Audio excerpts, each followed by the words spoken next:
Saturday. There were 23 attendees with 2 that weren't able to come, so that's the 25 is the most that we've ever had as active members of our group. Swelco, we have 2 events scheduled. The compost event is May 10th, and the shredding event and recycle event is July 19th.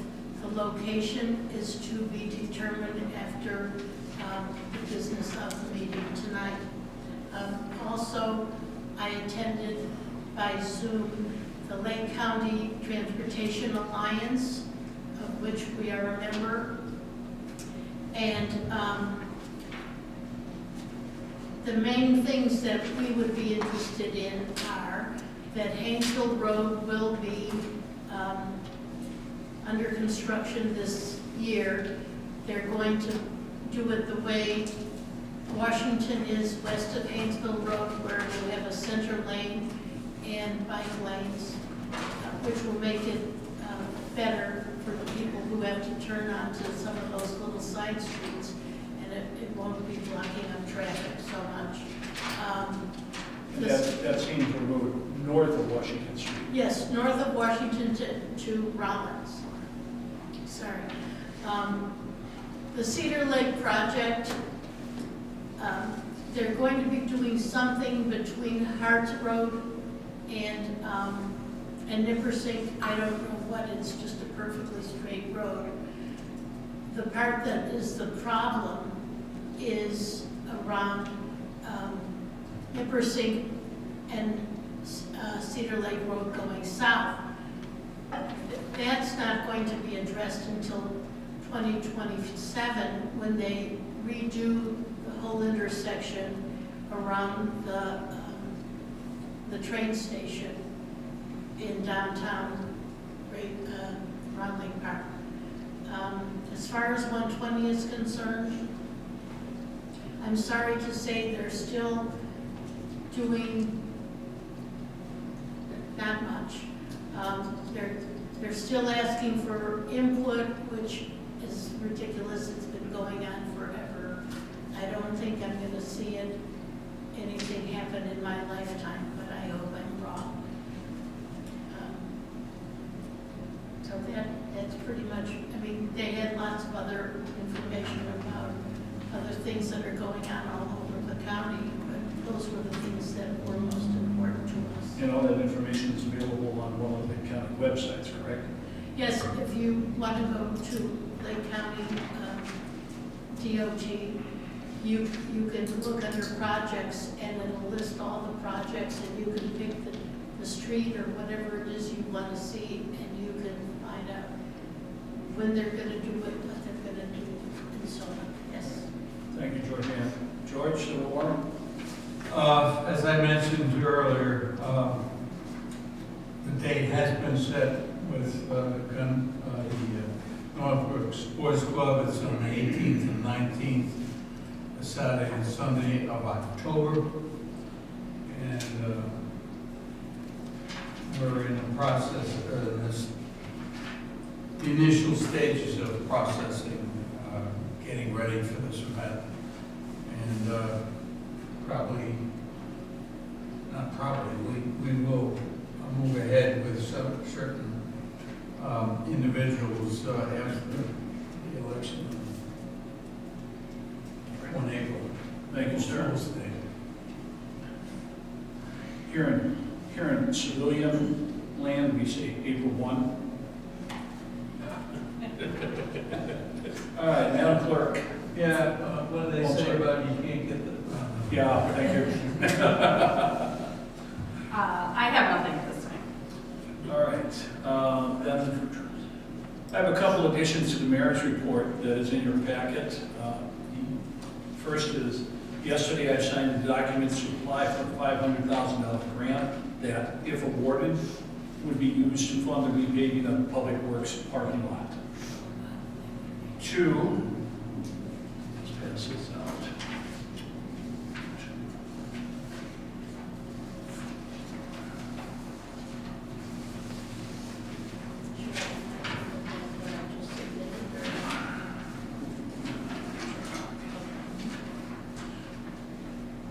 What I just passed out to you is a copy of a letter that's going to all of the residents on Tall Oak Drive that is affected by the Cranberry Lake Conservancy easement. It reads, for the past few months, I've been working with the, and I apologize if my voice goes, it's been disappearing on me, and my wife is very pleased with that. For the past few months, I've been working with the Assistant Chief of the Regulatory Branch of the Army Corps of Engineering regarding the removal of the restrictions from the portion of the Conservancy easement that extends into your backyard. On Friday, March 21, 2025, the Corps signed off on a reduction in the easement boundaries. The enclosed documents have been recorded with the Lake County Recorder as required by law. With this action, the easement boundaries have been moved to the northern edge of your platted property. This means that there are no longer any Army Corps restrictions on how you use the portion of your property. The use of your property is, however, still regulated by the Village of Hainesville zoning regulations. I recommend that the enclosed documents be kept with your property records as proof of this change. It has been sent to the Recorder's Office. We're just waiting for the copy to come back to us, and then we will include that in this letter in a package mailed to all those residents. I have to share with you that when I walked around, actually when Mary and I walked around with this individual from the Corps, she asked us, or stated to us, if you want, we can move this boundary to the inside of the existing path. We said, no, it's a sacred to the back property line. We want to maintain the conservancy as much as we can, but it's just been a useless fight to regulate the backyards. So the residents will have their backyards back. Alrighty. I invited Chief Meyer to tonight's meeting to address two issues that were raised during the forum, candidates forum. The issues are police presence in the village and what might be referred to as community relations, meaning how the officers interact with residents on a day-to-day basis. Chief, I'll turn it over to you for a few minutes.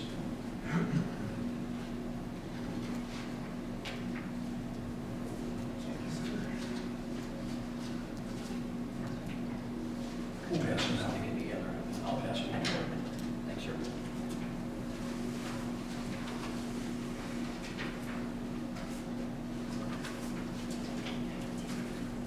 Hopefully I'm loud enough for you. Thank you, Mayor, for inviting me out here tonight.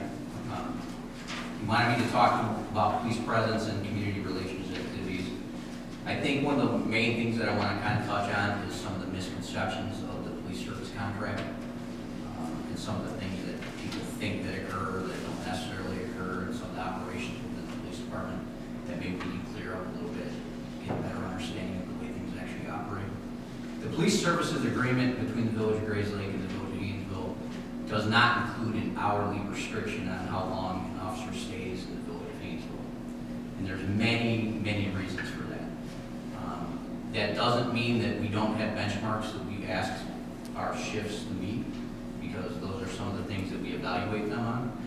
But what it does mean is that we don't have a minimum restriction for emergencies and stuff like that, in case our cars need to respond. We have incorporated the Village of Hainesville essentially as our beat file. The only person that really has to deal with two different municipalities essentially is me. I have two different mayors that I'm responsible to.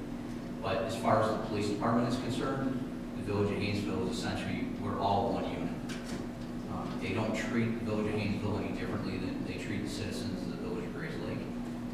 I think they treat them with the utmost amount of respect, just like I expect them to on a regular basis. That being said, we had 6,279 incidents in the Village of Hainesville in 2024. They wrote about 336 case reports. They had 217 traffic stops, 116 crash reports, which is a little bit concerning to me, but we gotta see what we can do there. They made 56 arrests, wrote 281 traffic, state, and warning ordinance citations. They saved 2 lives during calls for service. They did 156 traffic controls at the Prairie View School, one of which one of our CSOs was actually run over by a car. And they conducted 3 community roll calls, which I believe may have all been at the Dunkin' Donuts, believe it or not, because I don't think anybody else really truly invites us out there. We do enjoy going there. One of the things I sort of want to make you understand, if you recall the inmate bus accident in September of 2024, we had 16 high-risk inmates that were involved in a high-speed collision at Hainesville and Route 120. During that incident, we provided approximately 17 police officers from the police department between the administrative staff, the detective unit, our patrol division, and our support staff. These are some of the reasons why we don't really contribute hours as a minimum standard between the village, because when something like that happens, it contributes to a large volume of hours, and then we wouldn't want to detract from anything. So those officers that were out there spent approximately 4 hours working on that crash alone, each one individually, including myself, between dealing with the crash scene, securing all the inmates. Of course, they had to be transported. Every single one of them had to be transported to the hospital. They had to sit with them while they were at the hospital, so you can understand the length of time that they actually physically end up having to deal with some of these things. So what we truly look at is sort of a culmination of hours that we spend between everybody that has to be in a particular incident and how much time is actually attributed to the village. My expectation, we always dedicate one individual, one officer to B5. On my way over here, was there an officer in B5? No, because they were sitting in roll call for about 15 minutes as I was transitioning out of the building. So you can see that there's always opportunities where they're not going to be necessarily in the village of Hainesville. But we track things like response times. We do it the exact same way for the village of Hainesville as we do it for the village of Grace Lake. We always try to see during rush hour traffic how long it would take for a car in an emergency circumstance. We track high priority calls, we track medium priority calls, we also track low priority calls during traffic and non-traffic time frames. So we're constantly and always looking at different ways to improve the quality of police service that we can contribute to the village of Hainesville and the village of Grace Lake. There's not always somebody in a district in Grace Lake. Again, we always encourage them to be where they need to be. They're not always in the exact same spot that they have to be there. They do the best that they can to the best of their ability, and a lot of, they understand why. We have trains that cross through the town, that cut the town in half, so we have a lot of responsibilities to be able to meet those standards. I think, to be completely honest with you, it's been an honor and a privilege to be the chief of Grace Lake and Hainesville. It's been great working with not only Mayor Linda Soto, but Mayor Daley, and soon to be Trustee Cole. We're also looking forward to that. But I think there's a lot of criticism that we take, but I'd like you guys to know that behind the scenes, I think they work as hard as they possibly can. On the bottom there, you can see some of the special events, and some of the pages that I've put on here. These are all events that these officers have worked in the village of Hainesville in just the year of 2024. Those events include the Civil War Days, of course, party in the Union Square Park. We contribute numerous officers to the Trick or Treat event. Our Cop on a Rooftop event is solely served here in Hainesville because the CLC Police Department has commandeered our Grace Lake Dunkin' Donuts. So we primarily focus on the Hainesville Dunkin' Donuts, and we generally have anywhere between 15 and 20 officers out there for that event. We ran the Special Olympics torch run through town. Our Cops and Clays event, which is a fundraiser for our FOP charity, is run out of the sports club every single year. We also actually host our FOP Christmas party out of the sports club as well. Not only that, we incorporate the children from Hainesville. They're also involved in our Shop at the Cop program. So honestly, you can see the amount of community involvement. These are just community events that we spend here in Hainesville. There's also a litany of community events, parades, activities that our officers spend not only paid time, but off-duty time in the village of Grays Lake. And I think that if you look at some of the documentation that I provided here, it'll really show you what level of activity they are actually involved in. Like I said, it's been an honor and a privilege to be the chief of Grays Lake and Hainesville. And if you ever have any questions, you ever need any more information about what their activities like, what they're involved in, I'd be more than willing to entertain any questions. Any questions or comments from the board? I have two comments that I think would go a long way for residents to feel the presence. One is there are some officers who are very intent on the road as they drive by. It would be nice if they, when we wave to the officers, if they would wave back or nod or acknowledge or slow down and talk to us too. That is always kind of nice. Sure. I mean, if I can just comment on that real quick, I can understand that, and I appreciate that, because generally when I come through town, I try to wave at as many people as I can. And most of the people in Hainesville will actually wave at you. A lot of the other places, they won't. Well, I think what we always have to understand too is we don't exactly know what these officers are coming through. We've had 2 fatalities on Route 83 in the last 2 months. Some of these officers deal with certain things, and then they're back on the street dealing with other calls, and they're going from one call to another call. So they're not always necessarily focused on some of the things that are going on inside of them. They might be focused on what they have to deal with in the moment. I don't generally know on every given circumstance as they're passing by you what their activities are.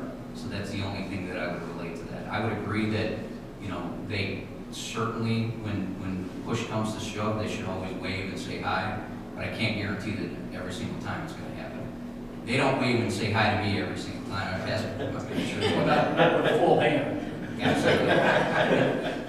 And you had another one? Just one other thing, one of the areas that I know is a bit challenging for most residents for both sides of Hainesville is the pedestrian crossing at Hainesville Road. In the mornings on my way to the train station, I often see officers parked at the Avon Township ball fields.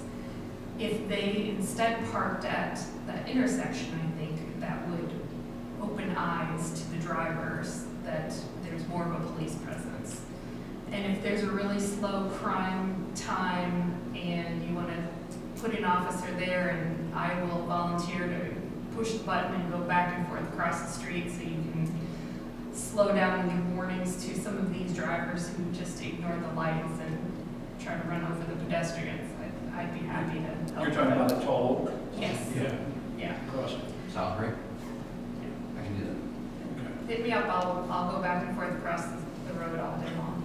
One other, speaking of crossings, I don't know how long ago we did it. I think within the last couple of years, we tried to get a crossing light at Bighorn and Hainesville Road. The county required that we have the manufacturer of the sign be here from when we turn the sign on, and they were going to charge us $4,000 just for that one person to be here and go, it works. So we have the sign, we purchased the sign, but it's sitting in Public Works. I thought it'd be a waste of money to pay an additional $4,000 for a sign that already costs us 9+ hours of work. All right, George. Yeah, as the guy in charge of Civil War reenactment since 2016, I'd like to commend the police for their support to that event every year. I appreciate it. Very well received, and I appreciate what you've done. So. Thank you. I have a question. Sure. George Ambrose. Oh, I'm sorry. Sorry. Hi.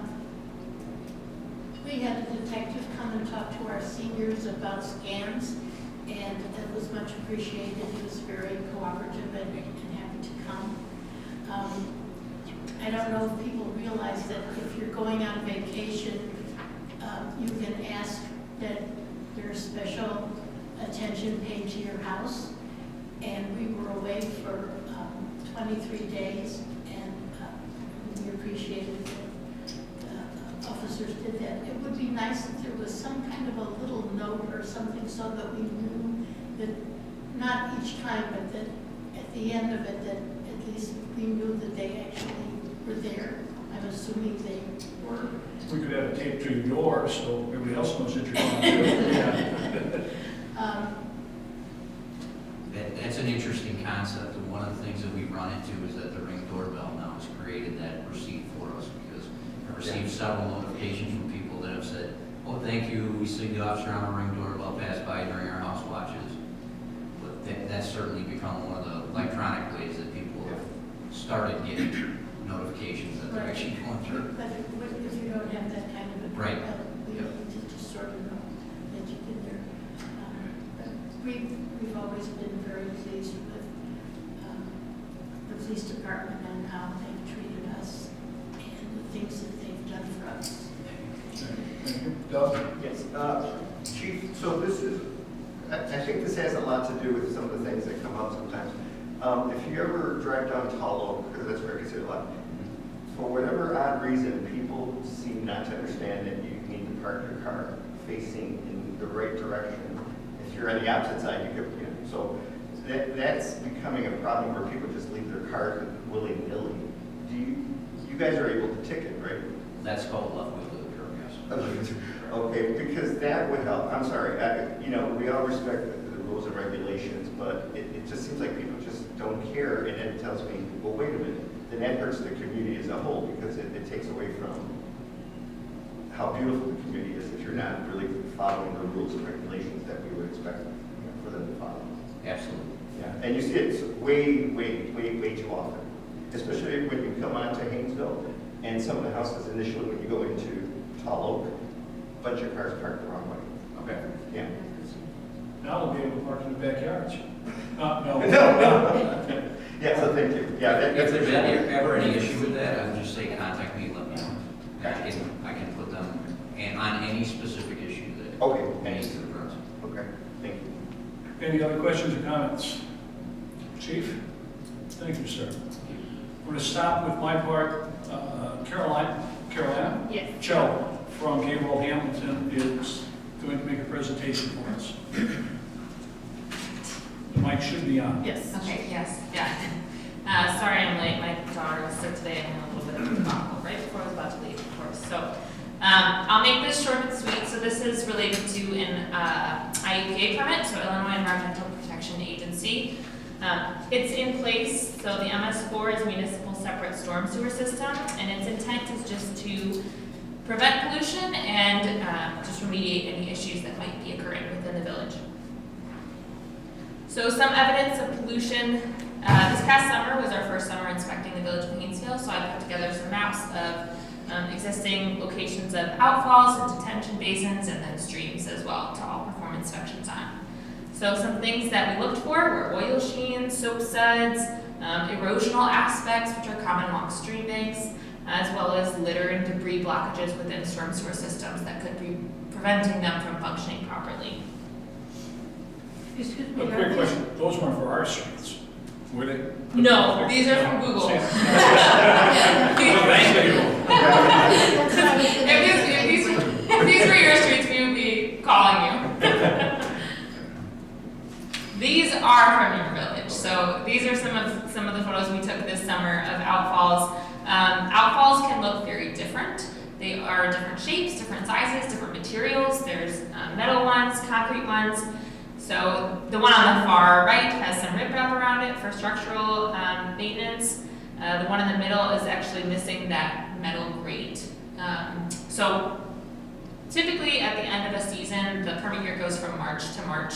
Don't ask me why, I have no idea. But at the end of this month, the mayor will be receiving a summary of any quote unquote issues that we found. They won't be related to pollution because we didn't find any this summer, but structural aspects like missing grates are just kind of a safety hazard. So we will put together a summary of those and send those over. This is the inspection form that we utilize. So the most concerning thing is what the quality of the water is, and And the second most concerning thing is the structural aspect of the pipe. IEPA concerns it more itself more so with the pollution aspect. While we're out there, we know structural issues as well, because why not? Since we're there, it's always good to have indicators of what your quality of your pipes are and whether they're functioning properly. This is a map that I created based off of just the data that I had access to of locations for outfalls, as well as basins. There's a stream bank section, but that's more on the southwest side of the village of Manitou Creek. So that's not shown on this map here. This is a note about the general permit. So just a little bit of background of how IEP does permits. They're on a 5-year rotating basis. So every 5 years they rejuvenate the permit, if you will. And what that means is they just add new permit requirements basically, or maybe change some language. They were supposed to do that back in 2021. They have not yet done that, so we're still functioning under the 2016 permit technically, which isn't a bad thing. It just means that nothing's changing for now. This is the current message on their website that says the renewal will most likely occur by March of 2024, which is obviously come and gone. So we have no idea when they will renew that permit, but when they do, there's a thing called the Stormwater Management Program Plan, which basically indicates the village fully intends to comply with all of the new requirements. In that event, when it is renewed, GHA will renew that Stormwater Management Program Plan to make sure that the village is in compliance. And then just a note about watershed work groups. So there's very robust ones in Lake County for the Des Plaines River as well as the North Branch. The Fox River has a robust group south of Lake County, so Cook, Kane, those areas. They're not as active in Lake, but the Manitou Creek Watershed Alliance is relatively active. So that's kind of a nice local watershed group to get involved in if you're interested. There's a potential that in the new permit requirements you could be required to join a watershed work group, in which case we'll cross that bridge when we get there. But those are kind of some local options. And that's it. So hopefully I didn't bore anybody too much, but No? I'll take any questions. You can just close the Okay. laptop. Thank you. Any questions, comments from the board? So what exactly does that mean for us? I mean, do we have something that we need to address between now and 2026, or? For the permit renewal itself, Yes. so we don't know yet because we haven't received a draft of the new permit. We've gotten a look back in 2021 at what they might require, but it's been radio silence since then. So until they release that actual draft of the permit, it's really up in the air what the new requirements will be. At that time, we're going to need to make some adjustments to our system. Possibly. Right, potentially. Most likely, they usually add things, if anything. They rarely take things out, Okay. unfortunately. Good luck, Mary.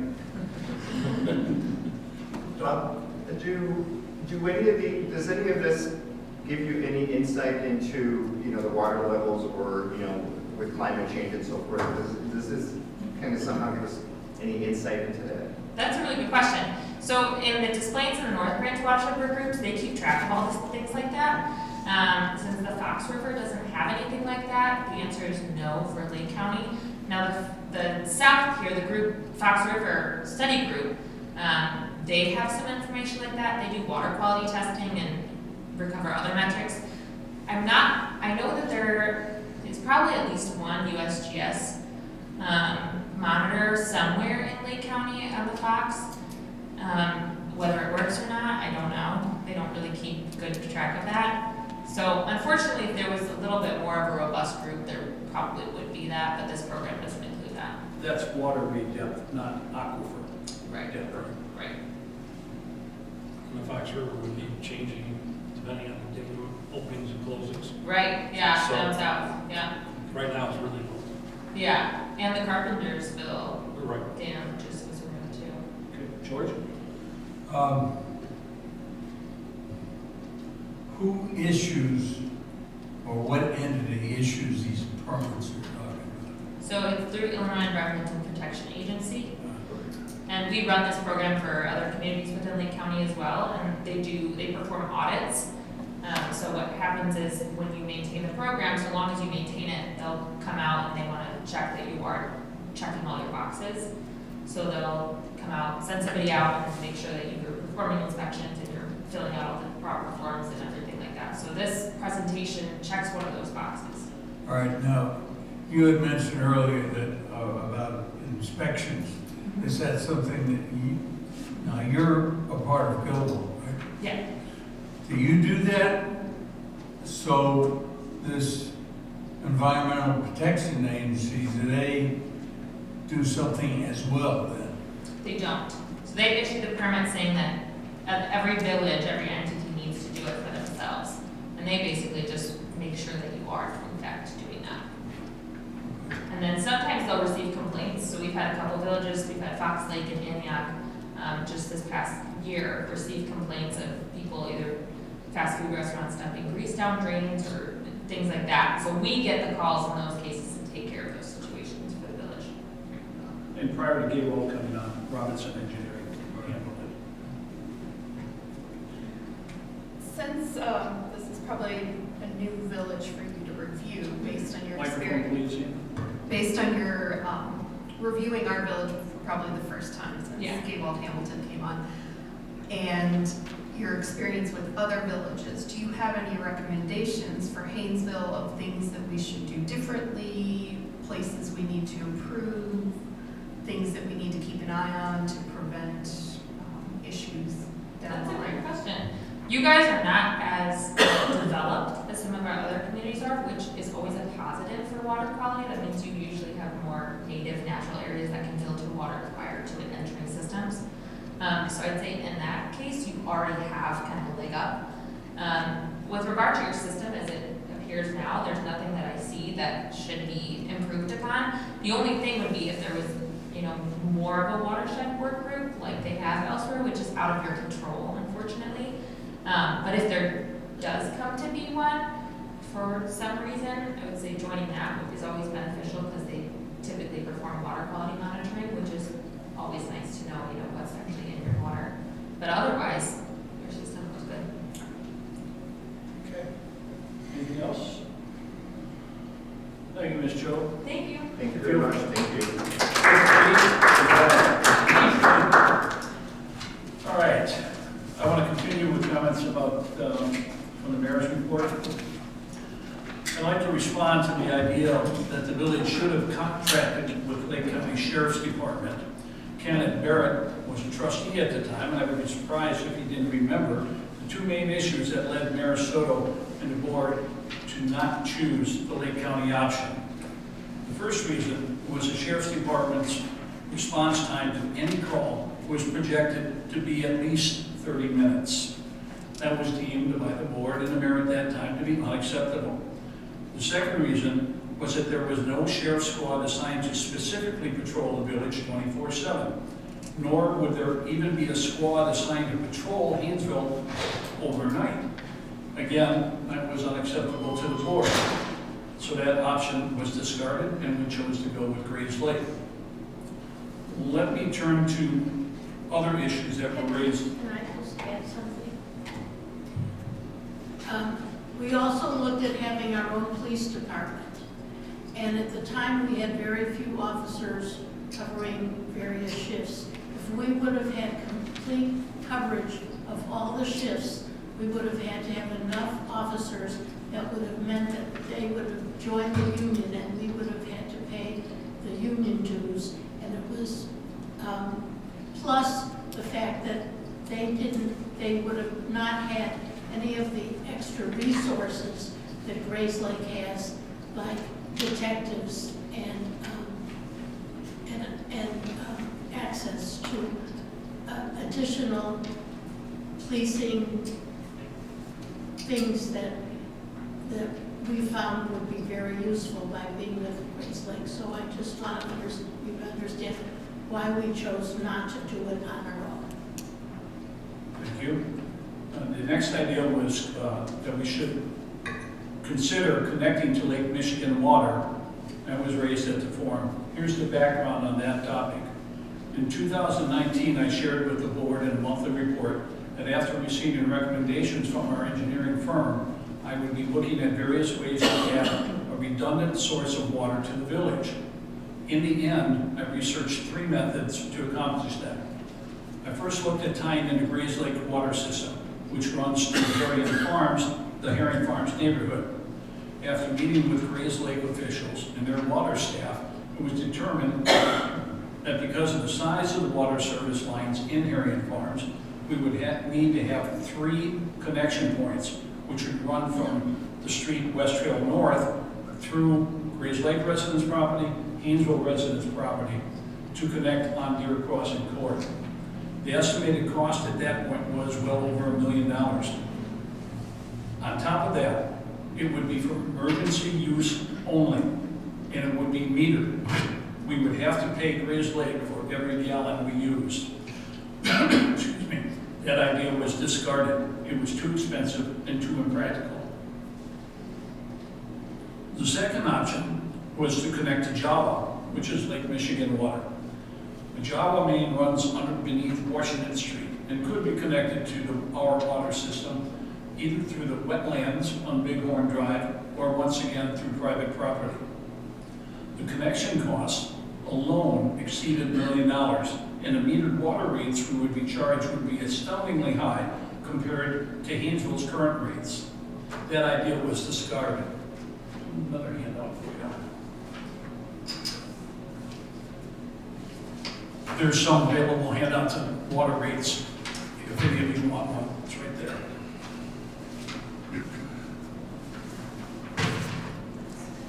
Knowing that candidate Barrett and possibly a current trustee was still interested in Java connection, I checked the current water rates for local Java serviced towns. You may remember that Trustee Williams, as part of an ad hoc committee report, presented some of these rates to the boards in September 2023 meeting. Currently, Hainesville charges $37 per month for 8,000 gallons of water. For the same amount of water, Round Lake Park charges $52.16. Round Lake Heights, $86. Round Lake Beach, $72.32. Lindenhurst, $69.44. Lakeville, $83.36. Wakanda, $82.08. Grays Lake, $80.10. None of these costs that I just quoted include the millions of dollars municipalities spent for the installation of the connecting infrastructure. The idea of connecting to Java was rightly rejected as too costly. After rejecting the first 2 options, I began researching the installation of a 3rd well. Thank you, sir. When the research was completed, which was over 3 years ago, the board agreed with me and decided that developing a 3rd well was the best option to meet the need for redundancy and overall cost. Construction costs are now over $1 million, of which we already have $750,000 in our water reserve fund. When I asked the board 2 months ago, there was unanimous support for proceeding with the building of a new well. It was and is the obvious and logical option to pursue. Also during and after the forum, candidate Barrett expressed his concern about the condition of the village's infrastructure. He admitted to me that he was unaware of what the village had done with infrastructure over the last 8 years. Here are just a few of the things that have been accomplished during my term as mayor. I developed a preventative maintenance plan for all of our infrastructure. This includes the entire water system, the entire stormwater system, and the entire sanitary system. The sanitary and stormwater systems have been videoed, and any obstruction or damage that was done was corrected. They will be videoed again in 5 years. The wells and lift stations have been updated and reconditioned. In February of 2022, the village purchased and have used daily since a software program that produces work orders based on the maintenance requirements we programmed in for our equipment and our systems. This includes everything from public works lawnmowers all the way up to the water tower and everything in between. I, along with the engineers, developed a multi-year plan for repaving our roads. We have spent $250,000 per year for the last 7 years on repaving. The current plan can show you which roads will be repaved for the next 6 years. Curbs on the repaved streets are repaired as part of that process. In 2018, I had an outside company evaluate and rate all of our sidewalks based on their condition. Each summer since, the Public Works crew has used that report as a guide to decide which sidewalks would be repaired. Last summer, we again had all the sidewalks evaluated and rated, and we are currently at Joint Grays Lake and seeking bids for this summer's sidewalk repair.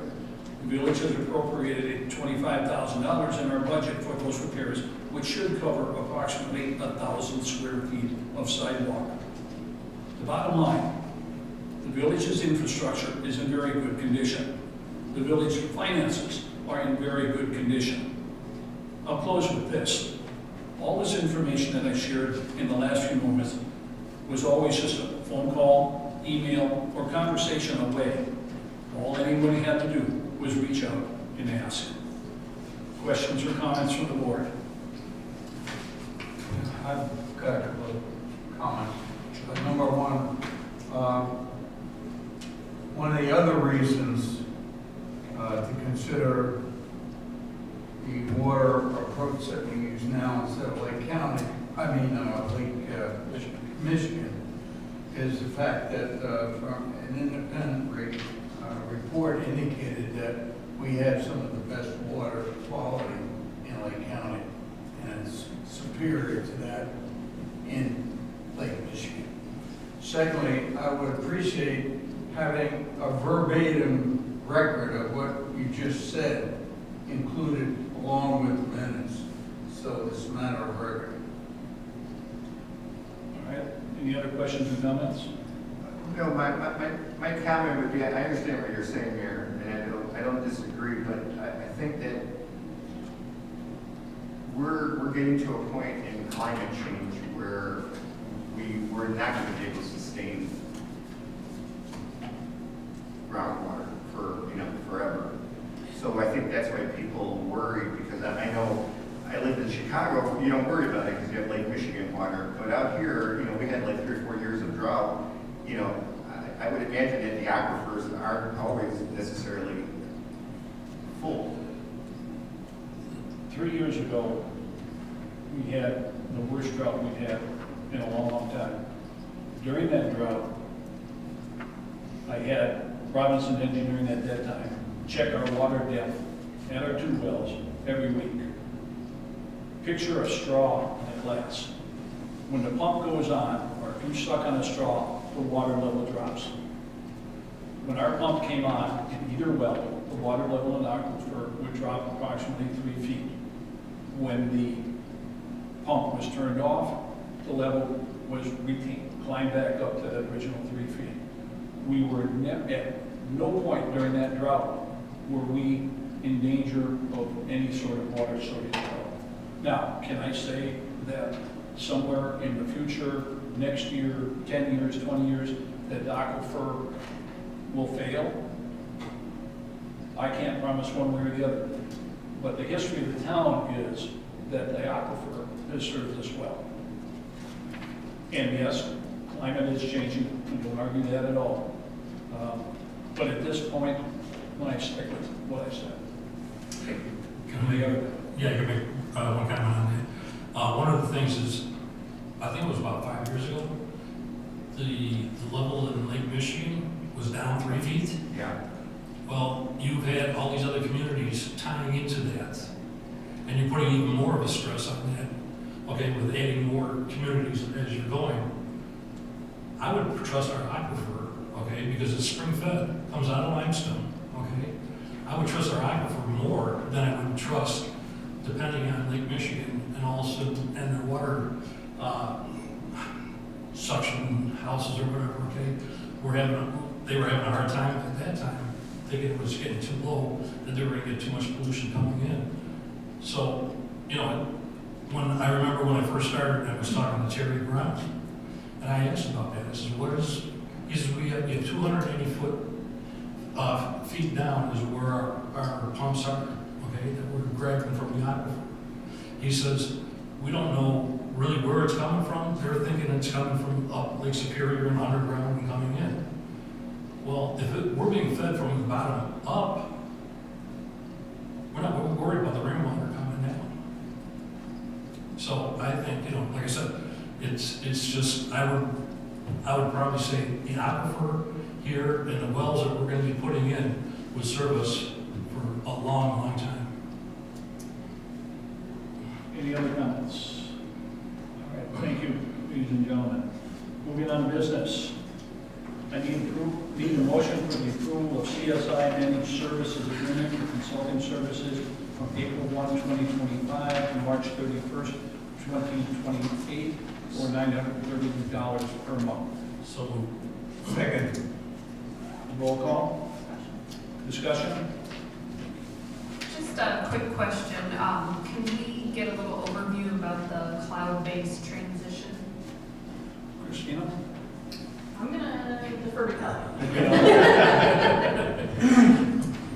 We're not there yet, but according to our IT, that's where we should be going to.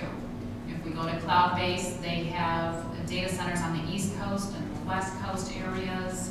Even with our BSNA programs, we're looking at cloud-based, that's where those are at. Backups are like every 10 minutes, even though our current server holds backups, and then those backups go to the cloud. We are very well protected here. They're just looking out for us. They're trying to streamline all their clients to go to the safest way. Better security? For security purposes. So if we go to a cloud-based system, does that mean we get rid of what we have here? No, we'll still maintain it here because there will be other programs that we have here, but we'll start weeding off of those programs that we won't need a server to be replaced when it's time to replace. Currently, like our financial programs, our utility programs are all with BSNA software. They offer cloud as well, and I'm working with them right now just to try to learn more about them.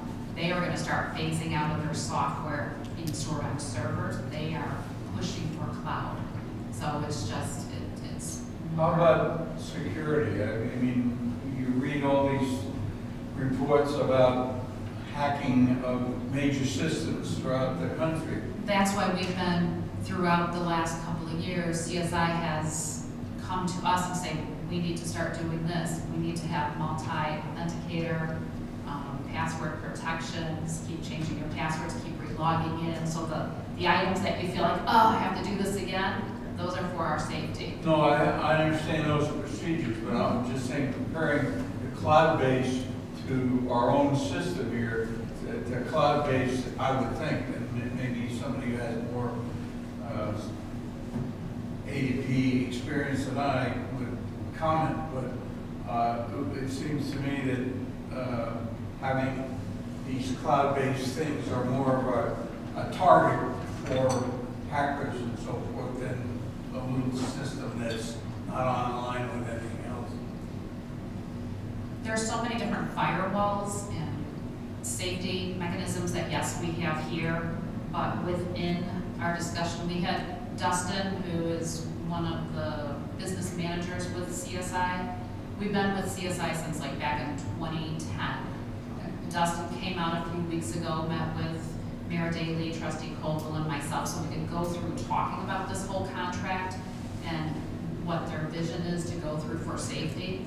And what he describes to us and all the questions that we asked him at that point, we felt comfortable that they have the security they will have, they'll continue to have, to make it safe for us to go into the cloud. Thank you. I mean, I'm not an IT person, but I'm learning from them. Ann, did you have more? Just one other question. Our cost is going up as part of this cloud transition. Part of it. Do we anticipate that once the extra time transitioning us to the cloud is over, that the cost will plateau or decrease? So our current contract that we signed for was for a 3-year agreement 2 years ago, all the trustees got brand new tablets to use. They never increased their service fee, monthly service fee, to account for all of that work and monitoring and updating for all of those. They washed it in. And it was very nice of them to do that. They could have increased us then. We're looking at like a $189 increase right now for this.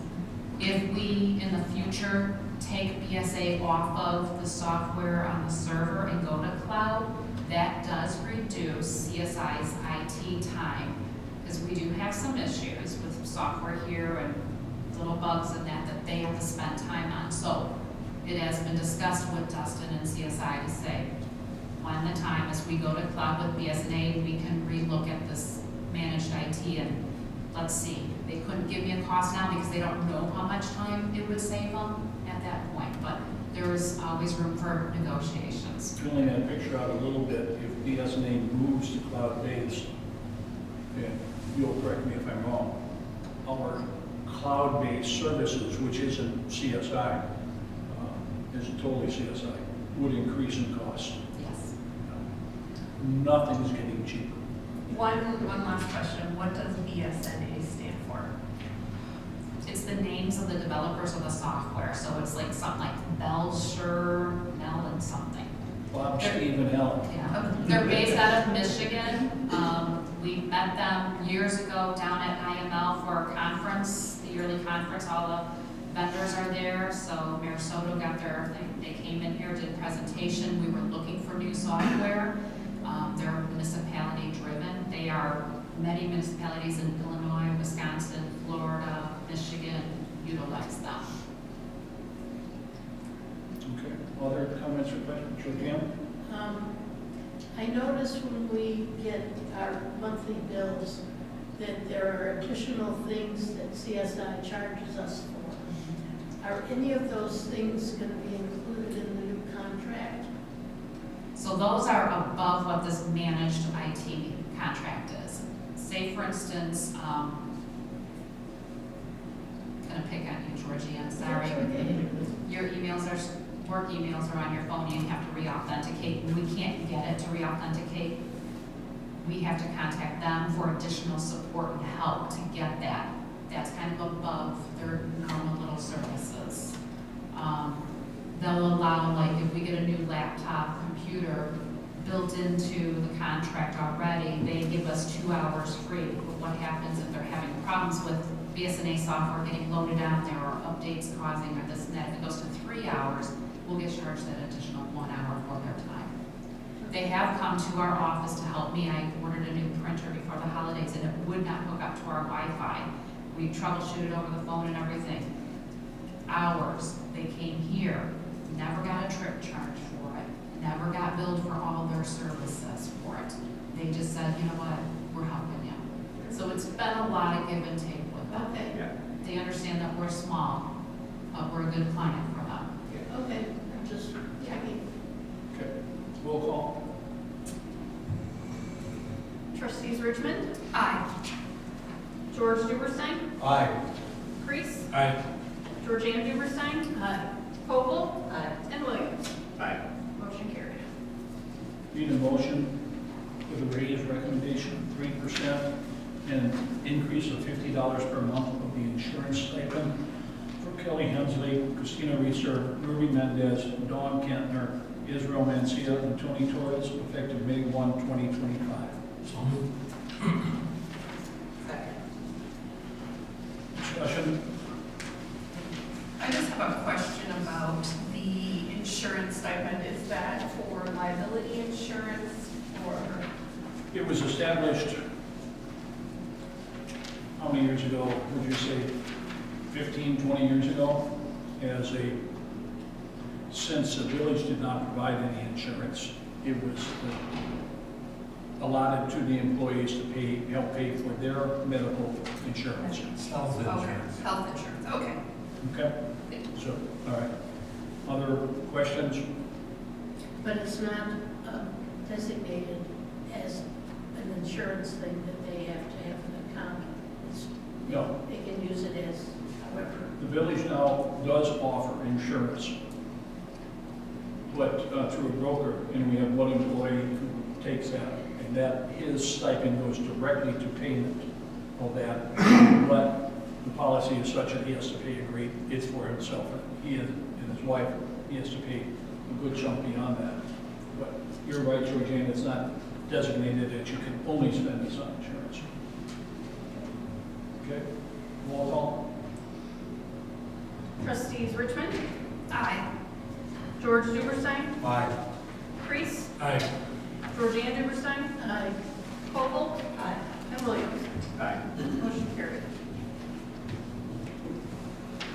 Thanks, Chief.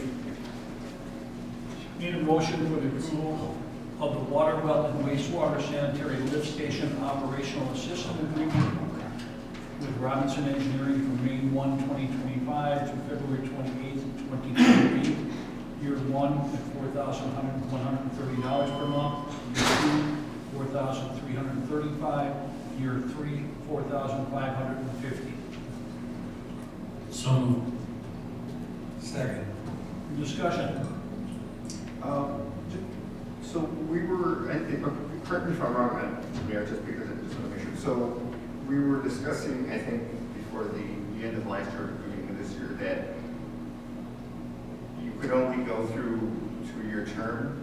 So how does this impact that it's going into, beyond April 1? Good question.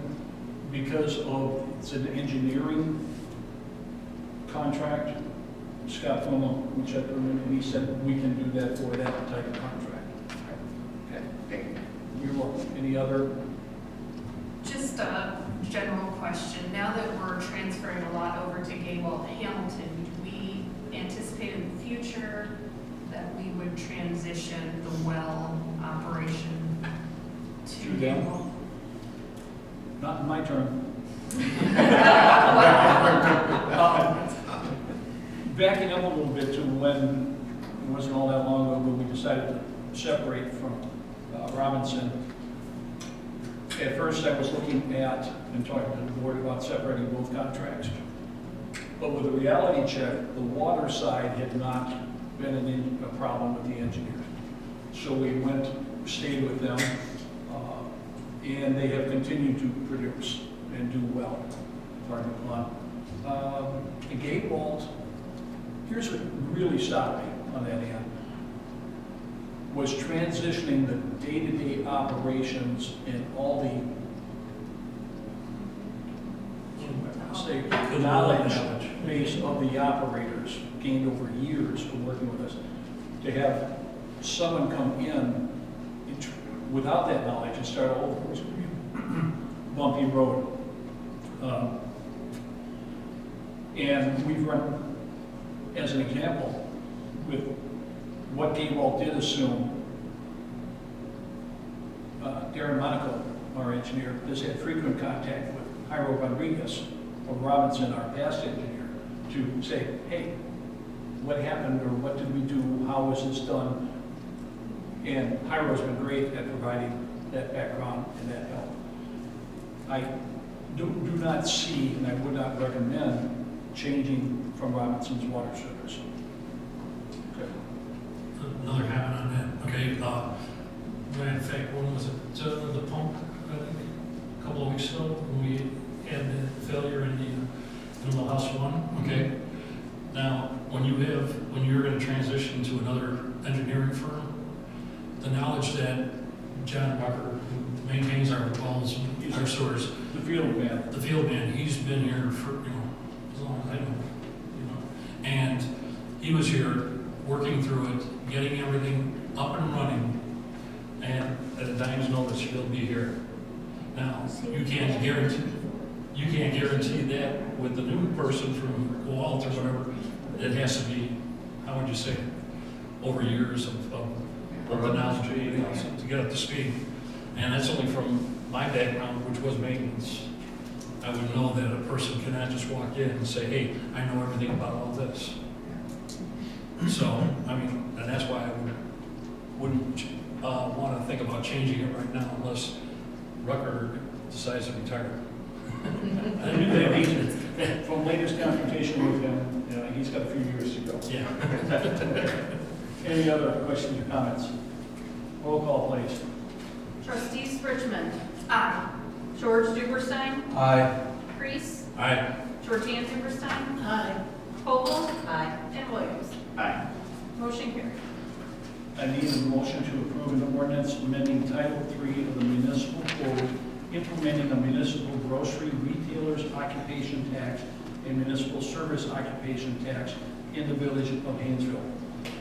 So moved. Second. I have a comment. As I wrote here, but the public may not see, the governor, as of January 1, 2026, is removing the state's 1% grocery tax. When that law was passed, they included in it the capability for municipalities to replace that same 1% tax. He looks good, we look bad, but if we do not do this, the revenue from this 1% tax, which is paid to the state and then distributed to us for the last fiscal year, was $112,000. So now that's going to fluctuate, it all depends on sales, but if we do not do this, we lose that money. Okay, discussion or comments? Just a comment based on our previous discussion, just for everybody's edification. This will not impact the ratepayers, in other words, the businesses, anyway, other than what they're already paying right now. It's that everything will be the same for them, it's just that we'll be the leveragers rather than the state, but the mechanism and the rate will be exactly the same. Yeah, so Still be- our residents, whoever does the purchasing, won't see an increase in their cost because of this. Okay? Just one question, this is probably a question for Kelly. Does the majority of this grocery tax come from purchases made at Walgreens, I'm assuming? Or the gas stations? You would have to look at our businesses in Hainesville and see who would have sales taxes on grocery items. So looking at our businesses, Walgreens sells some grocery items, the gas stations do sell them. So this tax is probably not just Hainesville residents paying it, it's Correct. people driving through and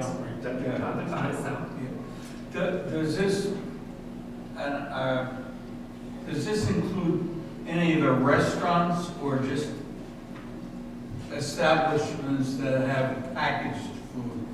I have to get into the nitty gritty of that. You brought that question up Yeah, I know. before the meeting. I didn't have a chance to Okay. read all of this. And I don't know.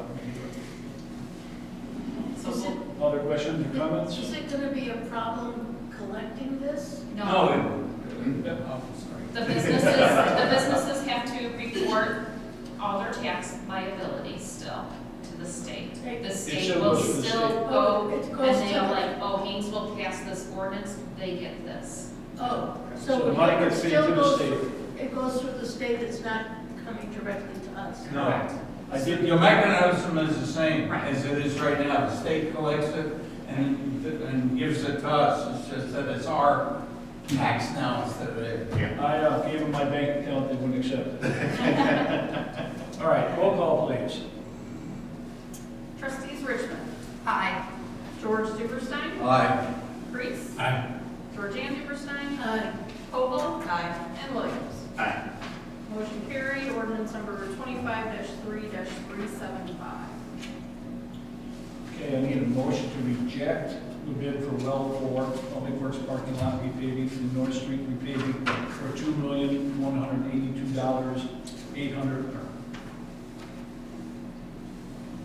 Trying to do my figure. The figure you see, 2,182,812 and 37 cents. Sorry about that. Motion? Discussion. Just a question about the logistics. The single bid we received, was the bid just for the whole package, or did Yes. they break it out? Okay. For the whole package. Do we think we would do better if we rolled the parking lot repaving and North Street repaving into other street paving? head. Were you shaking it yes or no? Shaking it. Or you just shaking? Yeah, I was just kind of, The companies, it all depends on what company wants to bid. Some companies only do streets. Some would do both. If we vote this way, as I've suggested in the rest of the context, we would delay that paving project for another year and then could put them both out at the same time, either as a single entity or double. What frustrated me on this is a total misunderstanding, nobody's fault between Gaywalt and me. I was thinking it was going to go out as individual projects. And Gaywalt was thinking, like they had typically for other municipalities, that would be one package. One bid doesn't really give us much competition. So I'm recommending that if we go with this, as I said, that we'll go out, get a new bid package together for the well only. Could we put a bid out for the parking lot and North Street for this year? If we could, but this, if we were to take this one bid as a sign of what the total cost would be for all three projects, I think we would, no, I know we would have to borrow money, more money than we had initially planned. Yeah. So I don't want to overextend our budget when those two projects, the parking lot and North Street, could wait another year. Okay. But would the Prices go up? well, the prices may very well go up, but even if you broke it apart, you're still gonna have an aggregate total. If we did it in 1 year.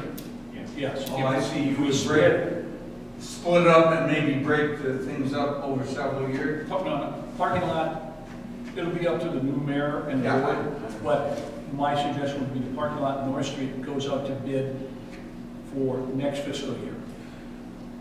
And what about the well? We'll put out a bid package this week or next week and have it up for approval at the April meeting. Oh, so in other words, the well still will go full, hopefully with Yes. Civil forward in this coming fiscal year, but the parking lots would be The following fiscal year. following. I do have a question on that. Okay. If we delay the paving of the parking lot and North Street, how is that going to affect when we go to do the reworks on the streets in 2 years? Adding that all together too. Would we be able to get a better bid? If we combined it with the repaving, Yeah, with the repaving. it would certainly be worth investigating at that time. Because that's what we're not repaving this year because of the fact we figure We're doing a 2-year Yeah. will give us a better, More quantities, better, right. So now you would you would probably look at it and say the street, which would be North Street, and the repaving. Mr. Cole is taking notes on this Okay, right now. yeah, I can see. Now, But we can't use any of the MFT for the parking lot. but you could use some of the MFT for the North Street. North Street if you did that. Yes? Now, you can't use MFT money for other than the streets, but you could add other monies that we have for the streets if you so. Once you get that far, yes. Yes, yeah. And? One more question. No problem. Your grant application for the Public Works parking lot repaving, is there an estimated time frame when that will be awarded?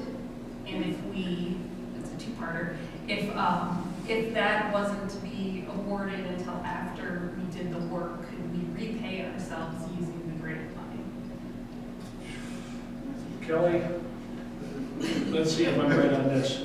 We got $400,000 from the state my first year as mayor on a grant.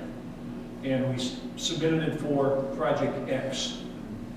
Well, it took 3 years for it to work its way through state paperwork. We completed Project X, Y, and Z, and they let us do it for new project A. Okay? This is not a state grant, though. This is through Senator Durbin's office. If I recall, what Darren Monaco told me is the deadline is coming up, so we're going to apply. Then there will be acceptance or refusal somewhere in the not-too-distant future, and then there'll be a deadline on when it can be used. He did not seem to think that if we did the road or parking lot next fiscal year, that it would be a grant problem. So just to be clear, if we reject this bid tonight, we'll still be able to go forward with the well construction. We'll put out a new, not construction yet, we'll put out a new bid package.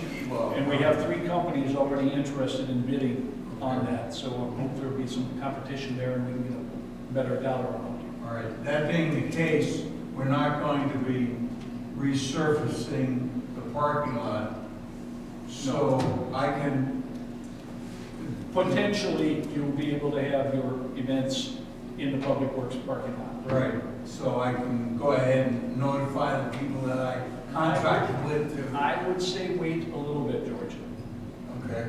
okay? You let me know what the time restraints are and I'll meet them, Okay. okay? As long as it's after May 27th.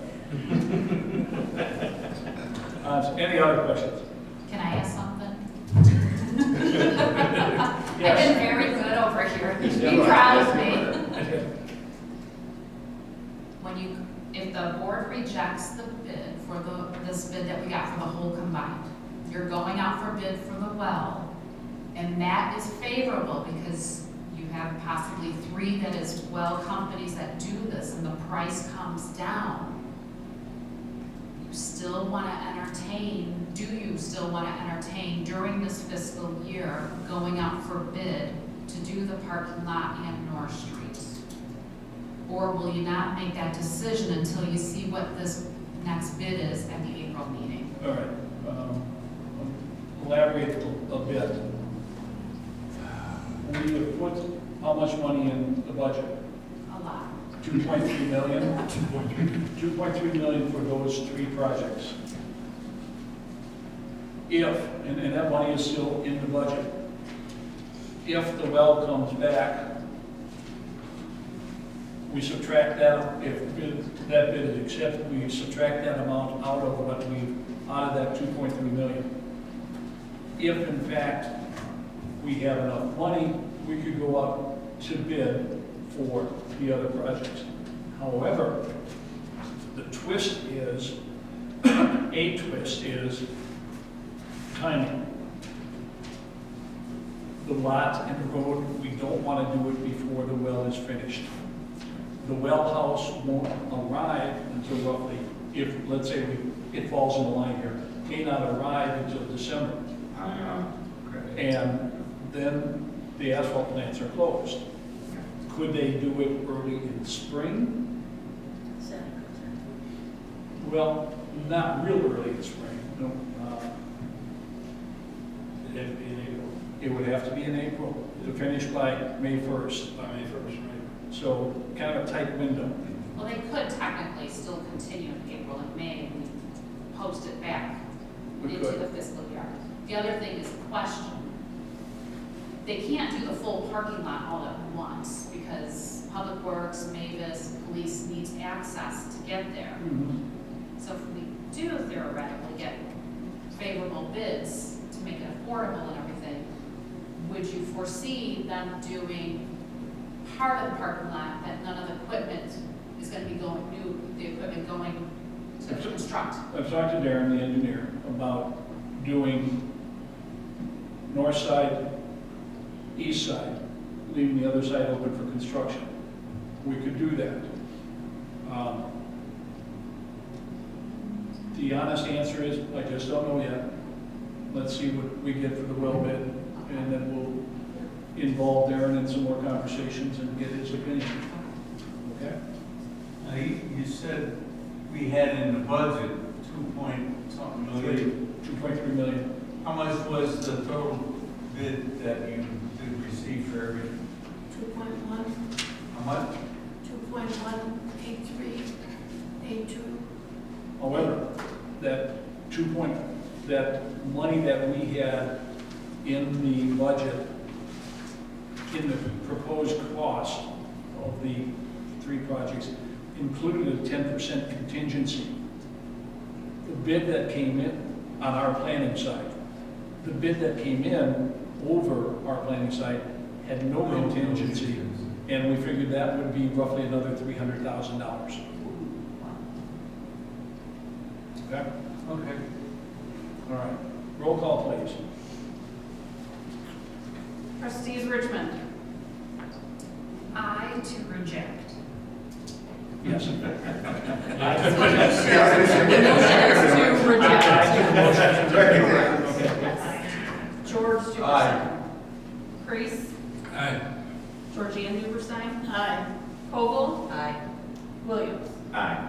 Motion to reject carried. I will ask for a consensus vote, so we're all on the same page. Do I pursue a bid for well 4? Yes. Yes. Yeah. Will do. Thank you. Okay. All you, Kelly. Okay, Hold the microphone in tight. I got it right here. Okay. Can you all hear me? Yes. Yeah. Okay. Before we dive into the line item, I just put some notes together that I want to go through here. I know it's still new on budgeting process for a couple of trustees, and we got some people in the audience that haven't been through this as well. But just remember that the budget is a guideline of anticipated expenditures for the fiscal year. It starts May 1st, 2025, ends April 30th, 2026. Some expenses in here are listed as a just in case. Others are contract commitments, but most are basic expenses to run the village. In preparation of the yearly budgets, all accounts start at a $0 amount. We don't tell the department heads, you have 10,000, spend how you want it. Everything is 0. In October of each year, I give each department head budget request forms. It lists out what their current expenditure line items were for the current budget. So it's a tickler of, hey, oh yes, I need this much in chemicals or this much in diesel gas or, you know, rock salt, concrete blocks for public works, and how much copy paper do we need. So it's kind of a very good detailed tickler for them. Each of those line items within there has $0 for it. They have access to get into our computer programs, the BSNA, to look and review. They have financials they can look and review, and they have me to say, hey, help me. Each department head reviews the details listed and makes the necessary changes for the proposed budget. They insert the dollar amount that's needed for each line item. Then all requests are due back to me by mid-January. So they have plenty of time to look and try to research and get proposals for new upcoming projects during that time. Yes, there's a carryover of last minute things coming in, but that's all right. I take all these requests and enter them into our accounting system. I develop our estimate of revenue so I can see what we're offsetting. I look at the state Illinois Municipal League magazine, Review magazine, when they give us all those forecasting for all our state revenues for motor fuel tax, sales tax, state income tax, local taxes. Once all that is entered into the system by myself, I perform a thorough review. As I'm keying in these things, my head is going like, this might have looked a little familiar. I think so-and-so had it on here, especially like when you get into some certain engineering fees of different projects. We have a lot of projects going on. I ignore, like when Mayor Daley gives me his engineering, I put what he has in, then I have to sit back and go through and go, okay, do we have MS4 covered? Do we have NPDES covered? Do we have general engineering covered? Is this water? Is this a street? Is this that? So I'll sit down and review all those big things, and then I'll sit with Mayor Daley, Public Works, Israel, to say, am I missing anything? Do we got it all? And then sometimes we have to go back to the engineer and say, we need your engineering cost for this project. It was missing. So we do a lot of back and forth on that. After we feel like I feel like all the questions and follow-up has been answered and balanced, I prepare kind of like a little snap sheet that you kind of got right here on the cover for the budget. The mayor, finance liaison, and I sit down and go through this line by line. And we see where we can cut, we see if there's a need to cut, we see if something's overinflated, and we also make sure that just in case. We have many storm trees that we have bad storm, those trees have to come down, they can cause life safety, and we just look at that line item too and really like, okay, yes, we're fine in there. We have contingencies in place as well. Once the three of us sit down and go through it, we will reach back out to the department heads to answer other questions about the needs and the wants, inform them if they need to make any cuts. The final draft is reviewed once again to see how much, if any, of the village savings accounts or our capital accounts will cover some of the projects. Once the adjusted budget draft is ready, I forward it to the board. Due to a personal issue in February, I couldn't get it and present it to the board. I gave it to you in your mailboxes with some explanation. So that's why tonight we're going to go through it more in detail. But we're all provided that back at the end of February. Since that time, there has been a couple of changes that resulted in some increases in general fund and a decrease in the water fund. Tonight I re-updated and handed this to you, the sheet with the highlighted changes. I had some of my savings instead of my actual expenditures on those two of those four changes, and we'll go through that in a moment. With all of this being said, it just kind of gives you a background of how this whole process comes about. Looking at our budget draft now, the line item, the first couple of pages, we're all in the general fund portion. So the estimate of revenues is the first page and the second page. I'm estimating just for the general fund revenues, which, stuff like property taxes, liquor license, business licenses, state taxes that we get. I'm estimating to be about 2.1 million, 2.15 million. Page 3, we start into the administration portion of the general fund. Within here, you can see all the details, and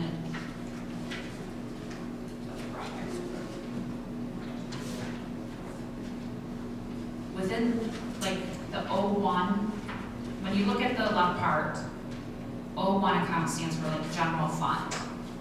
01-11, that's like an administration.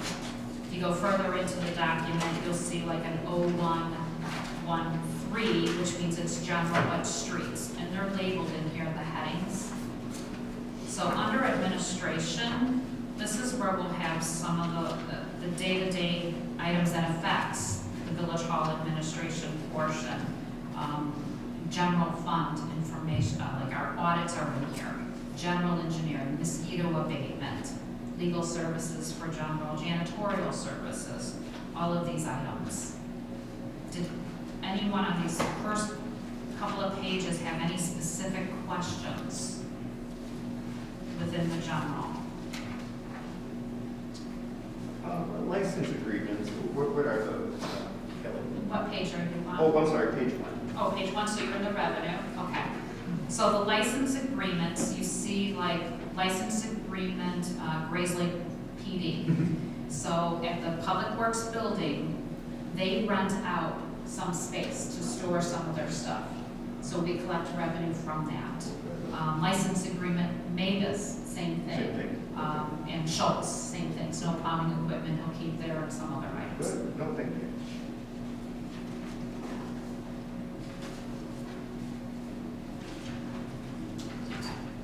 Within the general fund,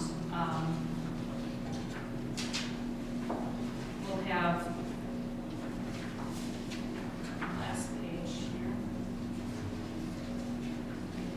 On page 8, just for the general fund, we're looking at an estimated expenses of $640,800. within that, you'll notice that we'll have a transfer, budgeted transfer to our capital reserve of 38,000. And then we also have a contingency of 11,000. I put contingencies in each of our departments. Those are for the just in case, what if something comes up. And that $38,000 transfer is something we do annually. Correct. And we base that off of half of our anticipated cell rent revenue. Our cell towers, we used to have 4 towers, and over these last 2 years, now we're down to 2. The ones missing back here, we have 2 antennas on the water tower. So our cell tower rent has decreased, thus causing, I'm only putting 38,000 in for this year, half of the anticipated revenue for the cell tower. Once we get some of these major projects done, Miracle, potential trustee Bobo right now, we'll have to review and see what other we want, other revenues that stream in that we'll want to put back into more of the for the general capital to keep up. On page 9 starts our street portion of the budget. Many of these items, I'm giving the figures from Israel. He goes through and, like I said, starts with a 0 budget and goes through. This takes care of like maintenance service for the grounds, tree installation, village pond shoreline maintenance, burning, weeding, herbiciding, all the landscaping needs that throughout the village with the entrance ways. Maintenance to the Public Works building. He has a contract for the roof. It's a yearly preventative contract on there. So within pages 9 through 12, 13, so 14, you'll see each proposed budget item for the street portion. We also still have in here, this is why I was asking Mayor Daley about street paving, because we have the engineering fees in here for North Street repaving. We have the construction for it in here too, in the Public Works line. So at this point, I feel we should still just keep this in here, because we don't know, we won't know until the April. And we could always change it then, or just keep it as a just in case. We can discuss that further later. So the expenses for the street department is approximately 1.5 million. And that is due to those large projects. Public Works parking lot construction only 583,000. In North Street, I want to say it was 124,000, stuff like that. So that's why it's higher. Underneath the street department, we have our police. We have a police contract. I believe it's until Where are you? page 14. Yeah. Can we go back to Absolutely. page 10? Sure. You put in this thing that's different. I can't find where it was 3,000 to begin with. Okay. So on one of the updated notes, page 10, if you look at the account 0113 510 303. It technically, the 303 starts at the bottom of page 9 and it carries over into page 10. Right. Okay. But there's So we nothing. increased the number of the concrete blocks. So you should see concrete blocks and then parenthesis 120 and delivery fee for 11.7. So Okay. that's the new one. In your first draft back in February, it said $3,000. Oh, okay. So Now it's 11.7. So your first draft February, now it's updated. okay. And that was due, Israel realized they're expanding the back behind Public Works for all the supply in that, and they needed much more blocks. So perfect timing to get in present it yet. I And was then looking for the old numbers Gotcha. to change, not not the new one on change. this one. Okay. Any other questions on, under the street portion before I continue to the police portion? Okay. The police portion, basically, it's our police contract. contract renews, I want to say it's in, I have here auto renews in 3 years. In my head, I have 2030, I'm not sure. Yep. That's when it ends, and we'll have to relook at it before that time to figure that out. Question, Kelly. So, I forget when it was, that you explained to us that we were, the police department, we had an intergovernmental agreement for 3 years. That this is that. I think it was more than 3 years with this one, intergovernment agreement. We've had that agreement, and then during that agreement, before it terminated, Mayor Daley reached back out to the police department and worked to renegotiate. So then we got lower fees again, and then I think he did it twice during term. Possibly 3 times. Yeah, to keep renegotiating before it expires to get lower terms on that. So the current one we're in, it expires in 2030. 2030. So obviously well, 27. Yeah, there'll be a new board. Are we buying to that? I mean, will we have a discussion whether we Oh, I'm want to sure do it? it'll all be With the new discussed. contract? Yeah, it won't, that type of contract doesn't get just renewed. Yeah. I think it'll come before the board, and if there is an auto renew clause in there, you guys can decide, yes, we're just gonna automatically renew. We'll have to look on there to see when we have to give a notice and that.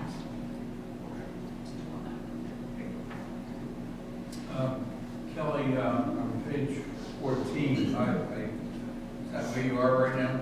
Yeah, The items in red, that's the shortfall of the expenses versus the income, right? right. Unfortunately, my copy I made in black and white. It's But basically- it's the last figure at the bottom. Yeah, basically, what that is showing right there is for the general fund administration, the street portion, and the police department portion. All these expenses add up to 3.1 million, Right. but our revenues is only 2.1. Yeah. Keep in mind, the estimate of revenues is the snapshot for what we receive May 1st through April. It doesn't account for what we have, our bank balances and our savings. Yeah, so I mean, we pull from one of those other contingency funds Right. to make up the difference. Right, and that kind of goes where, what I was gonna talk about last is one of the spreadsheet on the top of this. Because I put on here our administration, our streets, our police, the budget request, our contingency amounts, the total expenditure. Then I show the revenue and our shortfall and where we're thinking we're gonna take it from.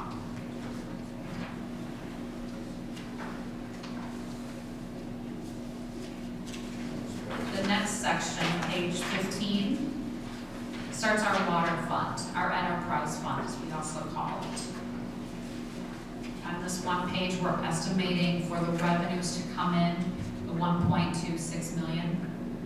This basically is our water fees, our sewer fees, garbage collections, statement fees, recycling reimbursement. These are all revenues that we receive. And then starting on page 16, the water account 0214 goes through page 19. These are all the proposed budget expenses to operate our water system and take care of different items water related. Service to the well houses, the water tower reservoir. On page 16 you can see we're looking at an additional $30,000 this year to finish off the well house 1 and 3 maintenance. We started doing that last fiscal year, continued this fiscal year, and so we're almost done getting those all up. The water tower reservoir maintenance repairs, we're looking at $80,300. And that's part of what Mayor Daley was saying with infrastructure. Those are finalizing those up. Minor repairs, water main breaks, emergency call-outs for that. These are all these type of expenses. So we're looking at the expenditures of about 2.6 million for the water fund. in those couple of pages, does anyone have any specific questions? No? At the bottom of page 19 is our sanitation. That's our garbage. Let me interrupt for a second, just to help the board. We're not approving these tonight. Right. It's just discussion. Right, yeah. Okay. So we still have, if you don't have the question tonight, you can still reach out to Kelly between now and we're going to approve it when? We're trying to approve it at the April meeting. There you go. All right. We'll have a public hearing prior to approval. Changes will be made at that point, and we can approve it with those changes that night. So yes, like Mayor Daley said, you still have time to review it. I do want to point out, still on page 19, we do have our yearly transfer to the capital water and sewer. That totals $203,900. When the village increased their water rates back in 2013 and 2018, we just took those water rate increases, anticipated revenues, and said this is going to the future infrastructure for water. So we've been continuing that. So that total comes to $203,900. So it's part of the reserve fund. Any revenue increase from those water rate increases went to our savings account. I also have a contingency in the water fund. This one I have 10% of certain expenditures, of a total of $30,000 in there. Those are the extra what-ifs that happen. And then the sanitation, like I said, the garbage disposal in there. So we're looking at total expenses out of the water fund of $2.788 million. And on the next page, we're short, according to this, about 1.5. The sanitation budget is just an in and out account. Residents pay their sanitation bill, they accrue. Right. Okay. Page 20, we have our special service area.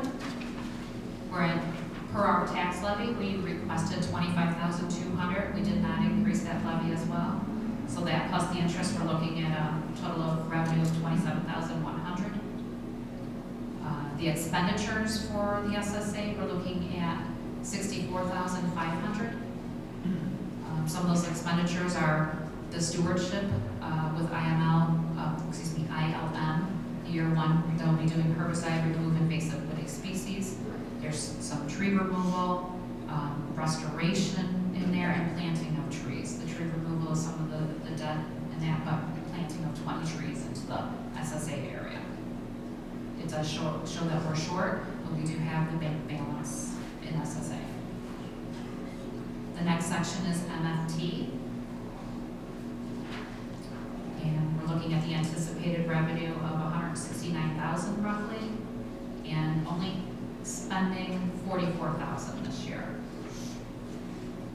That is for engineering services to work on their biannual road programming. We're not going to be doing major road resurfacing in this upcoming fiscal year. We're looking to do it the following fiscal year, so that way we can have larger projects go out for a bid and save money that way, where we pay for the engineering costs now to get it ready for the following fiscal year. We will be looking at doing the crack sealing from the roads that were performed resurfacing this year. Getting that ready. We'll be doing rejuvenator on the roads that were paved last year.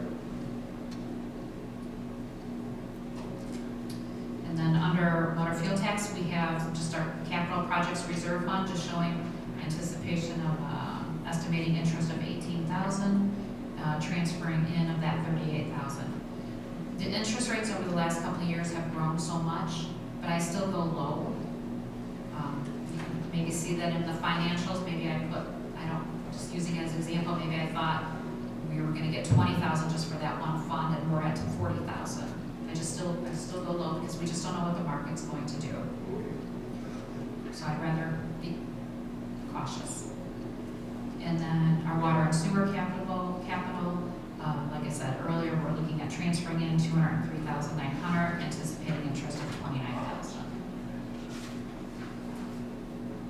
going to the summary one-page sheet snapshot.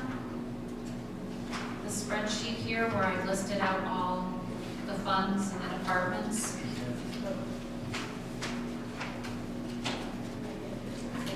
That's yours. So these figures are taken from here, the individual, and it's just kind of clear to see this. I'm just gonna go through the totals of like general fund. If you look all the way over to the third column from the right, amount taken from current funds, we're looking at around 981,000. And we were feeling we could take that from the general capital reserve and our Illinois funds money market. This is showing those major projects of North Street and the Public Works parking lot and other items in there. And some of my notes that I put together following this, kind of I detailed some of those things out, like North Street paving, 133,000, Public Works parking lot, 625,000. That is engineering and construction on those figures. The Village Hall parking lot is due for the rejuvenator this year since it got worked on last year. We're looking at updating the building code. The community special events is in there, tree installation of 30 other trees. Maintenance on the Public Works building for 34,000. Some new equipment for Public Works and replacement equipment for 23,000. We have contingency in this figure of 41,000 total for the general fund. And then plus our yearly transfer of 38,000. So that's where we kind of get this figure. Even though it looks this high, you just have to remember these are estimated expenses. When you look at our monthly financials, you'll see where we're at, what we actually spent and how much we still have remaining. And we hardly come close to what we have remaining. The key points on this piece of paper, on this chart, are the total budget expenditures, that column. And then you see the revenue, expected revenue, and the difference is either positive or negative. If you look in the third column from the right, amount to be taken from current funds, throughout that column up and down, that is money taken out of our current accounts, our reserve account, to balance out. The goal when we put this together each year is to reach that zero that you see on the lines on the far right column. That indicates we balance the account either through revenue or money that we have on hand. Or cuts. Or When we cut out something, when we go back or to reduction. Yeah, reductions. Can I just get a general idea of how much money we have in these accounts? A lot. After we do this, I mean, just to make sure. Well, I can tell you on some of these notes that I put together for you too, forecasting to the end of this current fiscal year, end of April next month. It's not how much you get there. She should, Does she have that too? everyone has these notes. They were attached to this. Yeah, yes. Okay. The general capital reserve, I'm estimating our estimated balance will be about 600,000 in there. Our Illinois funds money market account, I'm estimating to have 1.2 million in there. We have a CD for 150,000 invested. With just those three accounts for the general fund, we have enough to cover and still keep money in the bank. That's the general fund portion. The public works portion, or the water and sewer, we're looking for the fourth well bank loan. At the time we were looking at this, to borrow 750,000, which is what we borrowed prior when we did the thing and we closed out that loan. It was the same amount. And then we're looking to be transferred from the water sewer capital reserve account, 771,000. In the water accounts, I'm estimating we'll have 1.3 million in the reserve. And per our board's advice back in 2023, we want to keep a minimum in that one of 300,000. So we have enough money in there to help cover for those projects with the loan. And we have this, when we proceed with the loan in the coming months, we'll have the same philosophy that we've had with our other loan with buying the public works building. We pay more than what is required, and we reevaluate each year and say, okay, we'll pay these normal monthlies, and plus we're gonna pay a lump sum of this. So that way we're probably looking at a 10-year loan, maybe a 15-year loan. We haven't even talked to the banks yet until we figure out what we truly need. But this way, by doing the loan, we have that cushion, and we have our water sewer capital reserve, which we have built up for the purpose of continuing with this infrastructure. The SSA fund, we have, looks like a shortfall. If anything is shortfall and it doesn't have it in there, we'll take it out of the general fund if all those projects come. MFT, we have a surplus of $125,000, so that'll just go back in because we're not doing the big road programs this fiscal year. We're building up that fund to do the larger ones. Wow. Yeah.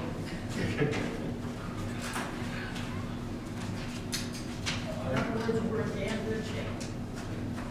Just have a small question. Yes. On that general fund notes page, Okay. you have an item here, Village Hall parking lot, seal coat for $6,000. It needs to say rejuvenator. We were thinking this year it had to be seal coated again to protect it, but since the parking lot was just done, the next step is rejuvenator. Which is the same thing we do with our roads a year after we pave them. Yeah, And is this an annual kind of thing, or? This will be a one-off. Oh, okay. Yeah. They'll do the rejuvenator for this next fiscal year, and then, I don't know, after rejuvenator for the parking lot, seal coat would be the following. Well, not necessarily. Not necessarily. It depends what is needed. Since we've got almost 20 years of the previous parking lot, we'll just take care of it as it goes along, so we do the streets. Thank you, Kelly. Okay? Like Mayor Daley said, this is not for approval tonight. This is just to go in depth a little bit more. If you have more specific general questions, I'm available. Give me a call, stop on in. If it's something street related that I can't answer, Israel, I could call him and make time with him as well. Yes. Okay? What's that? Yes, thank you. Good job, Kelly. Thank you. Yeah, thank you, Kelly. All right, now the moment we've all been waiting for. Done that yet? That was only item 6. Oh, Oh, okay. we're still waiting for it. Go ahead. For item 7, the draft estimate of revenue, what legally we have to do is I have to show you in the format of what's going to be approved. And that was a one-page sheet, says draft. This is the estimate of revenue. So I'll tweak it up a little bit more because I have on mine a little bit of yellow highlighted. I was waiting for our known tax levy, but we were being extended, so now that I know that, I can keep these figures in. So in the April meeting, you'll have this not in draft form. The next item is the draft appropriation ordinance. So this ordinance is in ordinance form, and it shows all the expenditures that we've spoken about in here. And once I know all the tweaks in here, I'll get it updated for the board meeting. I will also have this tomorrow available on our website for the public to review, and I also display it out here. We'll have a hearing at the April meeting that'll get posted, and generally public can comment on it, ask questions at that time, the board can ask questions, and we can still make changes to it before we adopt it. And then the last item is the draft budget. And basically that's just in their draft budget form, shows the revenues and the expenses, all came out of that line item, that detail.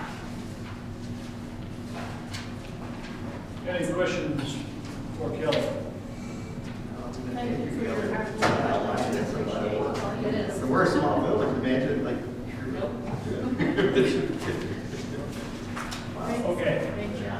Thank you. Great. Motion to adjourn, So moved. all in favor? Aye. Adjourned, 8:23. Thank you all. I didn't recognize you without this. Yeah.